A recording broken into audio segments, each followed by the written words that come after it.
Hello friends, இன்றைக்கி பிரண்டை chutney அரைக்கலாம். Brandy நீங்கள் 4 பக்கமும் தோல் சீவிக்கணும்.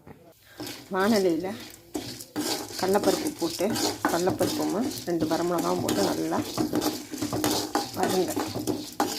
என்னோடய சேனலை சப்ஸ்கிரைப் பண்ணலைன்னா சப்ஸ்கிரைப் பண்ணிக்கோங்க ப்ளீஸ். பிரண்டி போட்டு நல்லா வணங்கணும். வணக்கினீங்கன்னா தான் அந்த மயமாக எடுத்துக்காமல் இருக்கும். நல்லா வணக்குங்க. அப்புறம் தேங்காய் போட்டுக்கோங்க, கொஞ்சம் புளி வச்சுக்கோங்க. அவ்வளோதான், ரொம்ப ஈஸி. எலும்புகளுக்கெல்லாம் ரொம்ப நல்லது. பச்சை கலர் உங்களுக்கு நல்லா மணங்குச்சுன்னா மஞ்சள் கலர் மாதிரி ஆகிடும்.